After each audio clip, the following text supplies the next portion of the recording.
Nunca pensé que sería yo la que tendría una foto policial. Pero aquí estoy, con antecedentes penales, mientras mi exmarido vive su mejor vida. Mi nombre es Melanie, tengo 28 años y me casé con Harold cuando tenía 21 y él tenía 35. Se suponía que no terminaría así. Harold y yo parecíamos perfectos al principio. Tenía toda esta vida establecida. Un bonito condominio, un auto decente, una carrera estable en una empresa, algo que nunca entendí del todo. Recién estaba comenzando mi trabajo de facturación médica y todavía tenía compañeros de cuarto cuando nos conocimos en la barbacoa de un amigo en común. Harold parecía muy tranquilo en comparación con los chicos de mi edad, que ni siquiera recordaban comprar papel higiénico. Los primeros 2 años fueron sinceramente asombrosos. Me llevó a vacaciones reales, no solo viajes de fin de semana a la casa de alguien en el lago, sino a complejos turísticos reales, con esas bebidas elegantes que vienen con pequeñas sombrillas. Nos mudamos a su condominio y sentí que había avanzado en la vida. Mis amigos estaban celosos y a mí me encantó. Entonces, las cosas empezaron a cambiar. Harold fue ascendido, lo cual debería haber sido fantástico, pero de repente empezó a trabajar cada vez más tarde. Yo estaba sentado en casa, navegando por Instagram, mientras él hacía networking o lo que fuera en cenas de negocios. Empecé a tener una sensación extraña, como si fuera simplemente una esposa trofeo, la cosa joven y bonita a la que regresaba después de impresionar a sus compañeros de trabajo. Fue entonces cuando comencé a buscar peleas. Al principio, eran solo discusiones normales. ¿Por qué no me respondió el mensaje de texto? ¿Por qué siempre estaba trabajando? ¿Por qué no podríamos salir más a menudo? Pero algo dentro de mí se rompió una noche. Volvió a casa tarde, disculpándose, con comida para llevar de mi lugar favorito, y simplemente arrojé el contenedor contra la pared. La expresión del rostro de Harold, todavía lo recuerdo, me sorprendió, me dolió. Pero él simplemente se limpió en silencio mientras yo le gritaba. Sabía que él no devolvería el golpe. Harold tenía todo ese asunto de nunca pongas las manos encima de una mujer al ver a su padre tratar mal a su madre mientras crecía. Así que presioné y presioné. Le golpeaba el brazo durante las discusiones, le tiraba el control remoto del televisor y le cerraba puertas en la cara. Una vez, de hecho, lo abofeteé cuando me dijo que estaba actuando como un niño. La peor parte, me sentí poderoso cuando lo hice. Con todos los demás, yo era la dulce Melanie, que se casó con ese agradable chico mayor. Mi familia amaba a Harold. Nuestros amigos pensaban que éramos pareja de goles. Nadie sabía lo que pasó detrás de puertas cerradas, cómo me convertiría en este monstruo furioso en el momento en que estuviéramos solos. Le lloraba a mi mejor amiga, Trisa, por cómo Harold no estaba emocionalmente disponible y controlaba el dinero, sin mencionar nunca cómo agoté el límite de nuestra tarjeta de crédito conjunta o tiré su computadora portátil al suelo. 7 años después, me di cuenta de que Harold se estaba desgastando. Empezó a trabajar aún más, probablemente para evitar volver a casa. Fue entonces cuando encontré declaraciones de su reunión con un asesor financiero. Harold había estado moviendo algo de dinero, abriendo nuevas cuentas. Mi primer pensamiento no fue, tal vez esté organizando nuestra jubilación. Era, este bastardo se está preparando para dejarme y esconder su dinero. Fui directo a casa de Trisa y me perdí. Trace es la primera que planteó la idea. Si se divorcia de ti, se quedará con todo, ya que lo tuvo todo antes que tú, dijo. A menos que puedas demostrar que fue abusivo, entonces obtendrás mucho más en el acuerdo y todos te apoyarían a ti en lugar de a él. Al principio me reí, pero luego me fui a casa y Harold ya no estaba allí. Empecé a pensar en lo injusto que era todo. Cuanto más lo pensaba, más me convencía de que él abusaba emocionalmente. Y si abusaba emocionalmente, ¿era realmente tan exagerado decir que también abusaba físicamente? Esa noche comencé a investigar las leyes de divorcio en nuestro estado. Resulta que Trisa tenía razón. Si pudiera demostrar que Harold abusó de mí, conseguiría un acuerdo mucho mejor. Empecé a tomar fotografías de cualquier hematoma que me saliera al chocar contra los muebles en mi clase de kickboxing, lo que fuera. Empecé un diario, fechando entradas sobre incidentes que nunca sucedieron. Practiqué mi cara de llanta en el espejo, mientras seguía golpeando a Harold cuando tenía ganas. El plan de divorcio rápidamente se convirtió en mi obsesión. Hice una cita con este tiburón abogado de divorcios que me recomendó Trisa. Cuando me senté con él, Vanessa, la abogada, mencioné el comportamiento controlador de Harold y vi cómo su expresión pasaba de profesional a depredadora. Georgia es un estado de distribución equitativa, explicó. Sin pruebas de mala conducta, es probable que reciba una pensión alimenticia, ya que él gana más. Pero la separación no será tan favorable ya que solo lleváis 7 años casados y trabajáis. Sentí que se me hundía el estómago. 7 años con Harold y todo lo que obtendría sería una pensión alimenticia. Pero Vanessa continuó inclinándose hacia adelante. Si había pruebas de violencia doméstica, el tribunal tiende a ser mucho más comprensivo con la víctima. Me pasó su tarjeta con un número de línea directa de violencia doméstica escrito en el reverso. Por si acaso lo necesitas. No lo hice, pero lo tomé de todos modos. Esa noche comencé mi plan en serio. Abrí una cuenta bancaria separada y poco a poco comencé a transferir pequeñas cantidades de nuestros ahorros conjuntos. Intencionalmente buscaba peleas con Harold, grabando audio en mi teléfono, escondido en mi bolsillo. Luego, editaba las grabaciones, eliminando mis provocaciones y manteniendo sus respuestas frustradas. Investigué patrones de violencia doméstica en línea y comencé a usar esas frases exactas en mensajes de texto a amigos. Caminando sobre cáscaras de huevo, ciclo de abuso, atentado amoroso. Incluso llegué a echarme agua en la cara antes de tomarme selfies, haciendo que pareciera que había estado llorando. Cuando Harold se topaba accidentalmente conmigo en nuestro estrecho pasillo, secretamente marcaba el lugar con mis uñas y luego fotografiaba las marcas rojas, haciéndolas lucir peor de lo que eran. La parte más efectiva de mi plan fue involucrar a nuestras familias. Comencé con comentarios sutiles a mis padres sobre lo controlador que se había vuelto Harold. Llamaría a mi mamá fingiendo angustia y le diría cosas como «no sé si debería decirte esto», antes de compartir alguna versión exagerada de una discusión normal. Hice lo mismo con la hermana de Harold, con quien siempre había sido cercano. Mientras tanto, yo seguía haciendo el que se ponía físico durante nuestras discusiones. Una noche, le tiré una taza de café a Harold que se hizo añicos contra la pared. En lugar de disculparme, grité, «Mira lo que me obligaste a hacer». Se quedó allí, con esa expresión de derrota en su rostro, antes de tomar la escoba en silencio. Empecé a contarle todo a Trisa, todo lo real, no la versión desinfectada que les contaba a los demás. Ella se convirtió en mi cómplice y me enseñó qué decir para que Harold quedara peor. «Es necesario establecer un patrón», aconsejó una noche mientras bebían vino. «Empiece a decirle a la gente que le tiene miedo. Actúe nervioso cuando entre en una habitación. Si tiene moretones del gimnasio, no se los explique. Simplemente deje que la gente se pregunte». Seguí su consejo perfectamente. En una cena, me estremecí cuando Harold tomó la sal que estaba a mi lado. Nuestra amiga Diane se dio cuenta y la vi intercambiar miradas con su marido. La semilla fue plantada. Lo que no sabía entonces era que Harold no era tan despistado como pensaba. Los movimientos de dinero que descubrí no eran que él ocultara activos. De hecho, había estado hablando con un asesor financiero sobre la creación de un fondo sorpresa para una segunda luna de miel para nuestro próximo aniversario. Y después de esa noche que tiré la taza de café, él comenzó a llevar sus propios registros. Harold había instalado una pequeña cámara en la estantería de nuestra sala, capturando mis arrebatos y agresiones físicas. Pero estaba demasiado absorto en mi plan como para notar las señales de advertencia. El día que solicité el divorcio fue emocionante. Llevaba mi conjunto más conservador, una falda lápiz azul marino y una blusa color crema que me hacían parecer la perfecta esposa herida, y conocí a Vanessa en el juzgado. Traje mi carpeta de pruebas, incluidas fotografías de hematomas, mi diario detallado de incidentes inventados y las grabaciones de audio editadas. «Solicitaremos una orden de protección de emergencia junto con la petición de divorcio», dijo Vanessa. «Su marido será expulsado de la casa inmediatamente». Algo se retorció en mi estómago. No culpa, sino emoción. El poder era embriagador. En cuestión de horas, los agentes le entregaron los papeles a Harold en su oficina, delante de sus colegas, su jefe y todo el mundo. La orden de protección significaba que no podía volver a casa, no podía contactarme, no podía acercarse a menos de 500 pies de mí. Tuvo que conseguir una habitación de hotel con solo la ropa que llevaba puesta. De espaldas, y con todo lo que tenía en la oficina. Cuando Vanessa me llamó para decirme que ya estaba hecho, lo celebré con Trisa con champán. Brinde por la libertad, brindando con vasos en lo que solía ser la sala de estar de Harold y mía. Los mensajes de apoyo comenzaron a llegar de inmediato. Mi mamá llamó llorando y diciendo que siempre había sentido que algo andaba mal. La hermana de Harold me envió un mensaje de texto diciendo que tenía el corazón roto, pero me apoyó.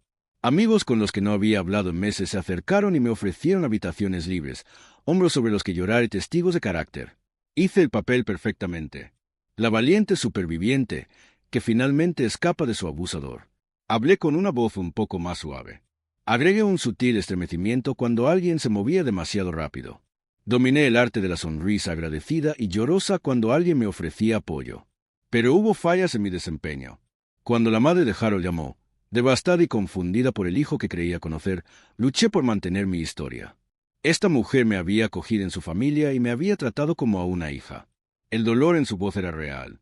Luego estaba la expresión del rostro de Harold, la única vez que lo vi desde el otro lado del estacionamiento del tribunal, después de la audiencia inicial. Ya no estaba enojada, ni siquiera herida, solo una expresión tranquila y resuelta que hizo que mi piel se erizara. Vanessa estaba encantada con cómo iban progresando las cosas. El juez había ampliado la orden de protección. Nuestro caso de divorcio se aceleró debido a las acusaciones de abuso. Vanessa ya estaba hablando de acuerdos, mencionando números que me hicieron abrir los ojos. Luego vino el primer contratiempo. El abogado de Harold presentó una respuesta integral, negando todas las acusaciones y solicitando acceso completo a mis registros telefónicos, correos electrónicos y mensajes de texto para su descubrimiento. Procedimiento estándar, me aseguró Vanessa. Solo una expedición de pesca. No tienen nada. Pero esa noche, revisé frenéticamente mi historial de mensajes de texto con Trisa. Todos esos mensajes. Planificación, elaboración de estrategias, admitir lo que estaba haciendo. Empecé a borrar los más condenatorios, pero había muchísimos.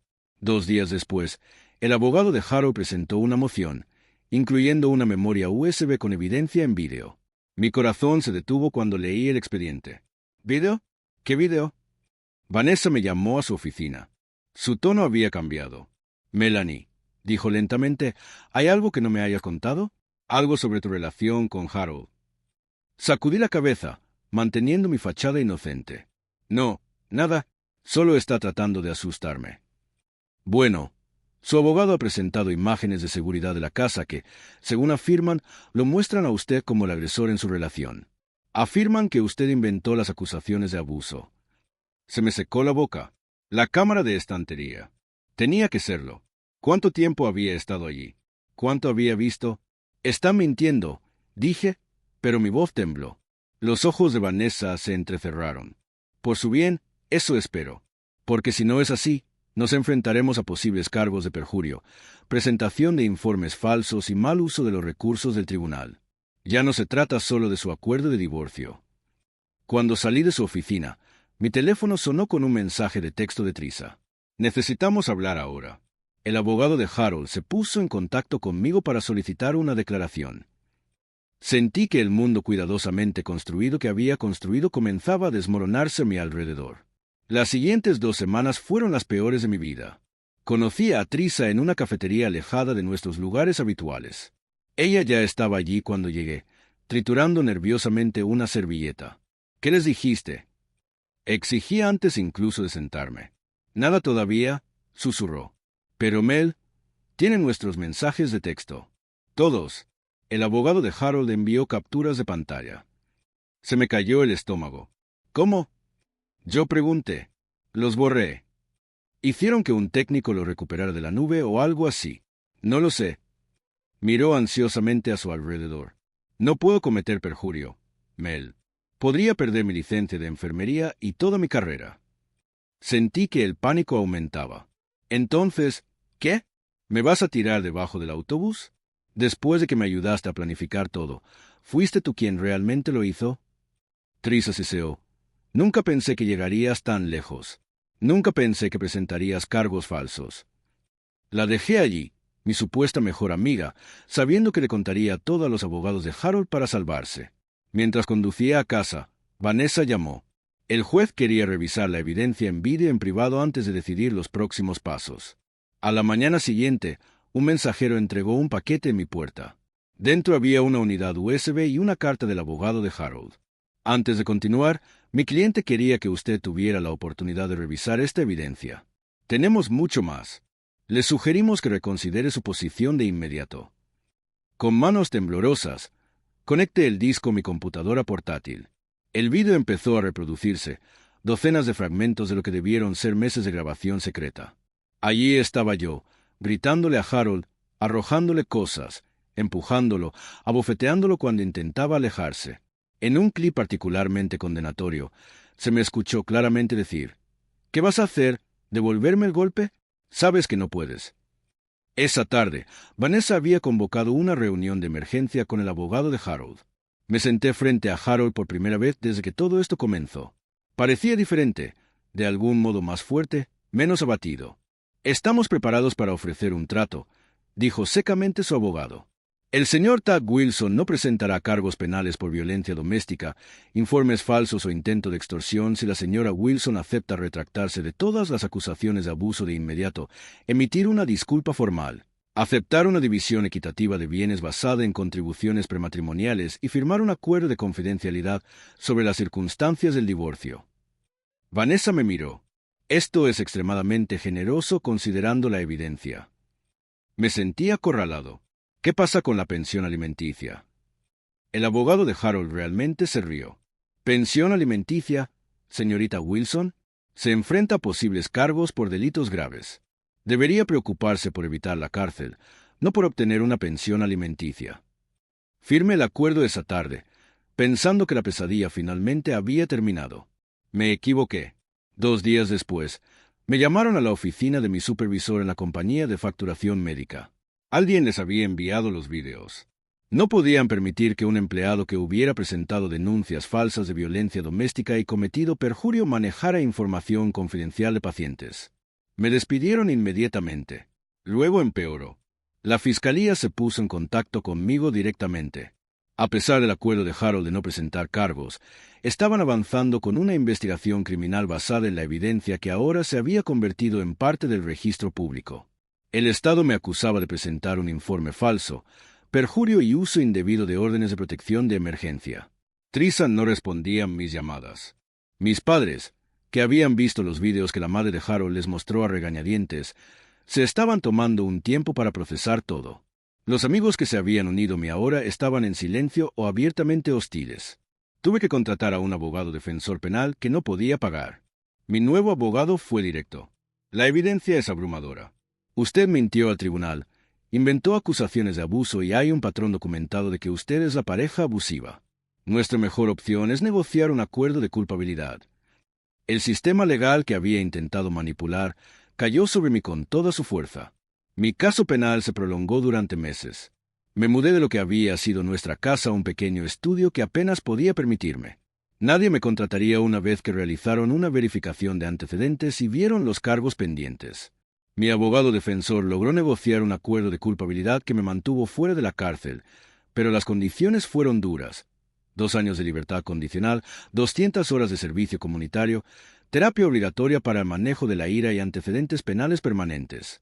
También tendría que pagar $15,000 en restitución por los costos incurridos por las reclamaciones falsas. La jueza que me dictó la sentencia era una mujer mayor y severa que no sentía ninguna simpatía por mí. «Señorita Wilson», dijo, mirando hacia abajo desde el banco, «sus acciones muestran un inquietante nivel de cálculo y desprecio por la verdad. No solo ha abusado de su marido y del sistema legal, sino que también ha dañado la credibilidad de las víctimas genuinas de violencia doméstica en todas partes. Cada afirmación falsa hace que sea más difícil creer a las víctimas reales». El divorcio finalizó durante este mismo periodo. En lugar del acuerdo favorable con el que había soñado, me quedé básicamente sin nada. El juez le otorgó a Harold el condominio, sus fondos de jubilación y la mayor parte de nuestros activos conjuntos debido a sus contribuciones prematrimoniales. Conseguí mi auto, que todavía tenía pagos, mis pertenencias personales y mi propia cuenta de jubilación. Y todas mis deudas legales. El servicio comunitario fue particularmente humillante. Me asignaron a un refugio para mujeres local, una cruel ironía que no se me pasó por alto. El director sabía claramente por qué estaba allí y me observaba como un halcón. Los verdaderos sobrevivientes de violencia doméstica que cruzaron esas puertas me hicieron sentir incómodo. Su miedo era genuino, sus moretones reales, su trauma palpable. Las sesiones de terapia obligatorias fueron aún peores. Mi terapeuta, el Dr. Chen, no aceptó ninguna de mis excusas o desvíos. «Aún no estás asumiendo la responsabilidad de tus acciones», señaló durante nuestra tercera sesión después de que yo pasara 30 minutos explicando cómo todos los demás habían contribuido a mi situación. «¿Qué quieres que haga?